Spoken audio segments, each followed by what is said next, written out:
Fork Eagles. I miss reading to you so much, but more than missing reading to you, I miss the stories that you guys tell me in the library. I miss hearing your book recommendations. I miss you guys telling me what you're doing and all your after school activities. I miss all of your stories. And I miss telling you what's happening with me. So today I brought you something. Me and my kids bought some baby ducks this last week. So I wanted to show you a picture of our baby ducks and read you a duck story. This is Make Way for Ducklings by Robert McCloskey, and this is one of my favorite books. I used to read it when I was a kid.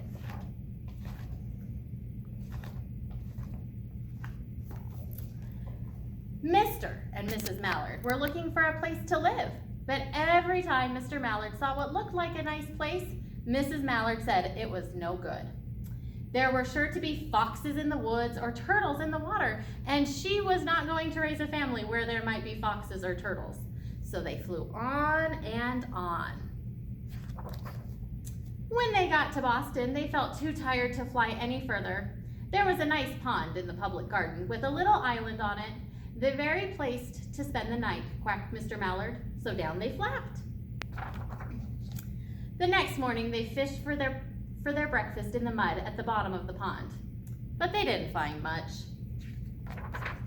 Just as they were getting ready to start on their way, a strange, enormous bird came by. It was pushing a boat full of people, and there was a man sitting on its back. "Good morning," quacked Mr. Mallard, being polite. The big bird was too proud to answer, but the people on the boat threw peanuts into the water, so the Mallards followed them all around the pond and got another breakfast. Better than the first. "I like this place," said Mrs. Mallard as they climbed out on the bank and waddled along. "Why don't we build our nest and raise our ducklings right in this pond? There are no foxes and no turtles, and the people feed us peanuts. What could be better?" "Good," said Mr. Mallard, delighted that at last Mrs. Mallard had found a place that suited her. But, "Look out!" squawked Mrs. Mallard, all of a dither. "You'll get run over." And when she got her breath, she added, "This is no place for babies, with all those horrid things rushing about. We'll have to look somewhere else." So they flew over Beacon Hill and round the State House, but there was no place there. They looked in Louisburg Square, but there was no water to swim in. Then they flew over the Charles River. "This is better," quacked Mr. Mallard. "That island looks like a nice, quiet place, and it's only a little way from the public garden." "Yes," said Mrs. Mallard, remembering the peanuts. "That looks like just the right place to hatch ducklings." So they chose a cozy spot among the bushes near the water and settled down to build their nest. And only just in time, for now they were beginning to molt. All their old wing feathers started to drop out, and they would not be able to fly again until the new ones grew in. But, of course, they could swim. And one day they swam over to the park on the riverbank, and there they met a policeman called Michael. Michael fed them peanuts, and after that the Mallards called on Michael every day. After Mrs. Mallard had laid 8 eggs in the nest, she couldn't go visit Michael anymore because she had to sit on the eggs to keep them warm. She moved off the nest only to get a drink of water or to have her lunch or to count the eggs and make sure they were all there.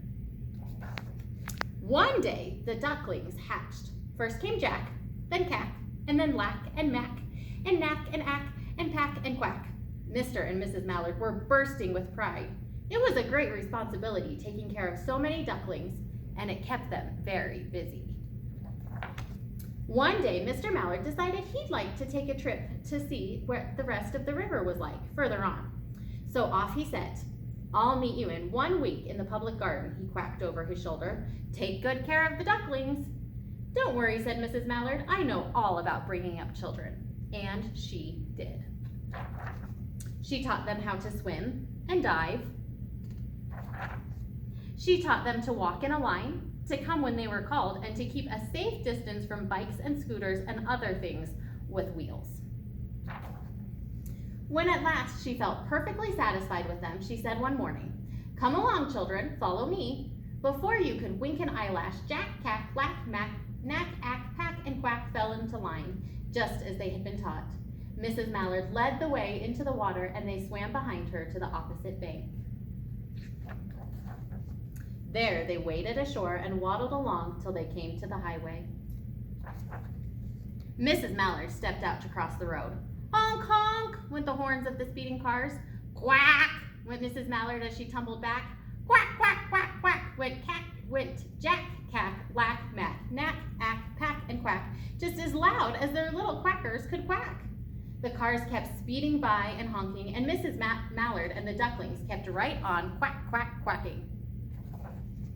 They made such a noise that Michael came running, waving his arms and blowing his whistle. He planted himself in the center of the road, raised one hand to stop the traffic, and then beckoned with the other, the way policemen do, for Mrs. Mallard to cross. As soon as Mrs. Mallard and the ducklings were safe on the other side and on their way down Mount Vernon Street, Michael rushed back to his police booth. He called Clancy at headquarters and said, "There's a family of ducks walking down the street." Clancy said, "Family of what?" "Ducks," yelled Michael. "Send a police car, quick." Meanwhile, Mrs. Mallard had reached the corner bookshop and turned onto Charles Street with Jack, cack, lack, mack, knack, ack, pack, and quack all marching in a line behind her. Everyone stared. An old lady from Beacon Hill said, "Isn't it amazing?" And the man who swept the street said, "Well now, ain't that nice?" And when Mrs. Mallard heard them, she was so proud she tipped her nose in the air and walked along with an extra swing in her waddle. When they came to the corner of Beacon Street, there was the police car with 4 policemen that Clancy had sent from headquarters. The policemen held back the traffic so Mrs. Mallard and the other ducklings could march across the street. Right on into the public gardens. Inside the gate, they all turned round to say thank you to the policemen. The policemen smiled and waved goodbye. When they reached the pond and swam across the little island, there was Mr. Mallard waiting for them, just as he had promised. The ducklings liked the new island so much that they decided to live there. All day long, they follow the swan boats and eat peanuts. And when night falls, they swim to their little island and go to sleep. The end. Thank you guys so much. And if you have good books that you've been reading or other fun things, leave them in the comments so we know what you guys have been up to. We'll talk to you later. Bye. So, darling. I love that book. So cute.